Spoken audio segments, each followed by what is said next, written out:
Hello. Now that everyone is hyped up on lookup, I'm going to talk about just general automation in the newsroom.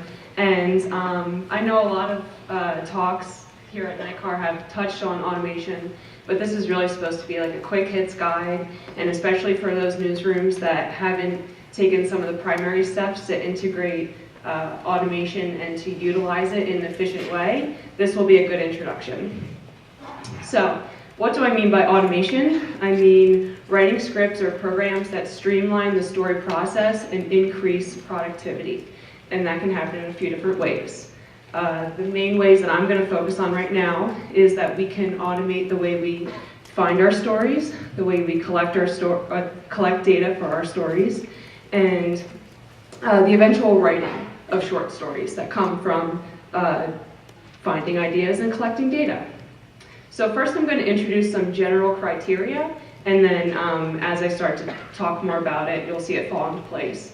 And these are just meant to be criteria that you ask yourself whenever you find yourself contemplating automation. So you should be telling yourself, I will have to repeat this action in the future. It's clear and straightforward what I'm looking for. It does not involve much human interpretation, which we'll touch on that a little bit later. And the information is consistently presented the same way. So first, as I said, we can automate the way that we find stories. The big point that comes to mind and the big advantage of using automation for this is to utilize alerts. And some examples of how you can use alerts is to make an alert for when an agency uploads new documents. So you're interested in, maybe you don't even know what those documents are. You just want to know when they put new documents up, or when they update old survey data.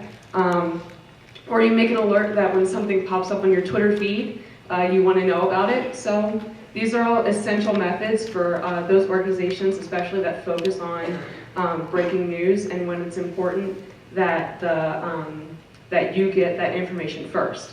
A good example of this is when ProPublica used the If This Then That platform for their nonprofit Explorer as a means of tracking updates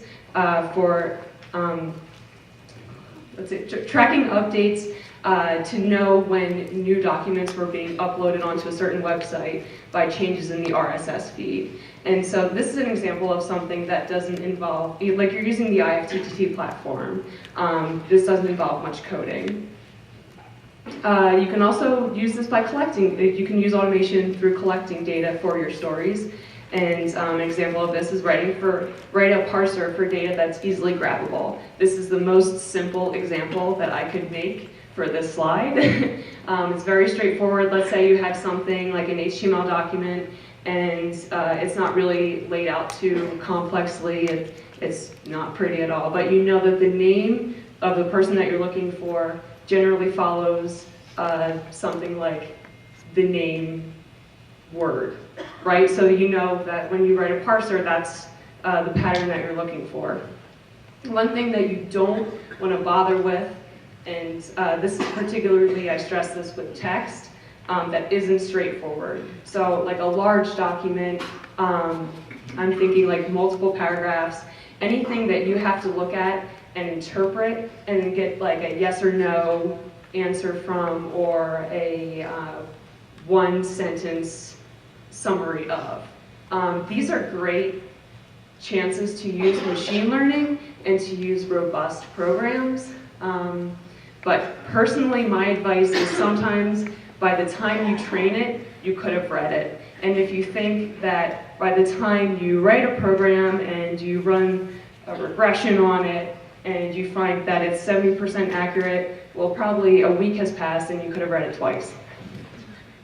And then finally, writing stories.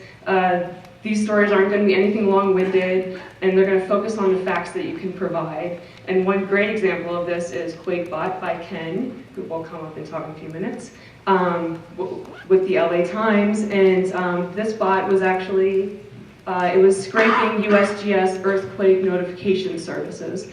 And it took that data, and then every time there was a notification for an earthquake, it wrote a short story.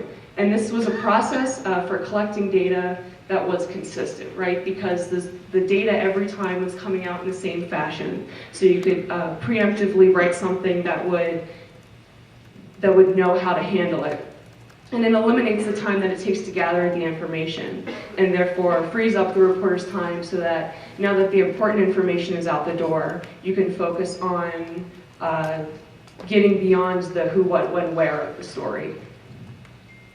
And then I just want to touch again on the general criteria, because just as a good recap, these are again things that you can say to yourself to make sure that your time is being used wisely in order for automation. I will have to repeat this action in the future. The data is clear and straightforward, and I know what I'm looking for. I don't have to interpret much. There's not multiple paragraphs and I'm trying to pull out one thing. And the information is being consistently presented in the same way.